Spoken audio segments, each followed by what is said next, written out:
Hi friends, welcome to Sita Diary. First గోకరకాయ కడుక్కొని పక్కన పెట్టుకోవాలి. తర్వాత దాన్ని చిన్న చిన్న ముక్కలు కోసి ఉడకనివ్వాలి. ఈ గోకరకాయ ఫ్రై చాలా బాగుంటుంది ఫ్రెండ్స్. చూడండి, ఈ లోపల నూనె వేసుకొని అందులో ఉల్లిగడ్డలు, పచ్చిమిర్చి, పసుపు వేసుకొని వేయించుకోవాలి. తర్వాత గోకరకాయలు ఉడికినా లేదా చూసుకొని ఆ ఉల్లిగడ్డలు వేయించిన దాంట్లో వేసుకోవాలి.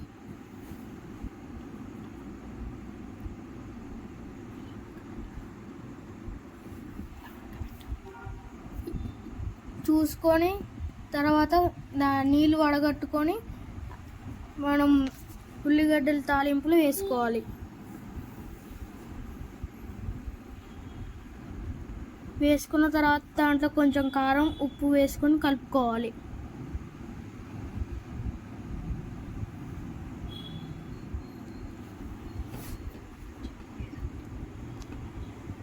ఇది మీ పిల్లలకి ఇస్తే చాలా మంచిది తింటారు ఫ్రెండ్స్.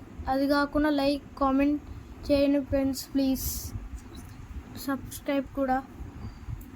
ఈ కొంచెం వేగిన తర్వాత కారం, ఉప్పు వేయాలి. సిమ్ మీద పెట్టి కారం, ఉప్పు వేయాలి. వేసిన తర్వాత దాన్ని తిప్పాలి.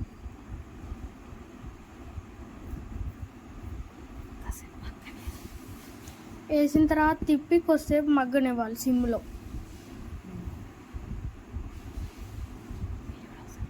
మీరు కూడా ఒకసారి ట్రై చేయండి ఫ్రెండ్స్. ఎట్లుందో కామెంట్లో తెలియజేయండి. మగ్గనిచ్చిన తర్వాత నీళ్ళు బయటికి వచ్చిన తర్వాత చూడాలి.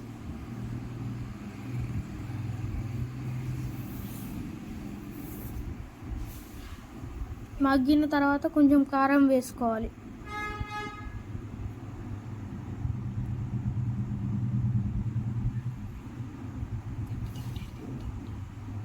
గంటతో మగ్గిన తర్వాత గంటతో తిప్పుతూ ఉండాలి. ఎందుకంటే గిన్నె అడగంటకుండా. తర్వాత అందులో కొంచెం కారం వేసుకోవాలి.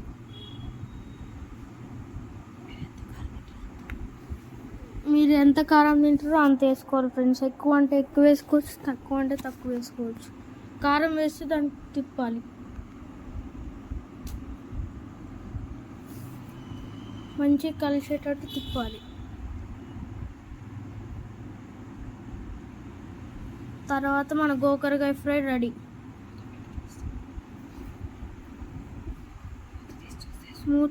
మూత తీసి చూసి నోరు ఊరిపోతుంది ఫ్రెండ్స్. చూడండి, ఇది ఎలా మీరు చేసుకొని టేస్ట్ ఎలా ఉందో కామెంట్స్లో తెలియజేయండి. చూడండి ఎంత కలర్ఫుల్గా ఉందో. ఒకసారి ట్రై చేయండి. చూడండి ఎంత బాగుందో. ఇప్పుడు నేను కూడా ఒకసారి అన్నంలో కలుపుకొని తిని మీకు టేస్ట్ ఎట్లా ఉందో చెప్తా. మీరు కూడా కామెంట్స్లో చెప్పండి టేస్ట్ ఎలా ఉందో. చూడండి ఫ్రెండ్స్, చూస్తుంటే నోరు ఊరిపోతుంది.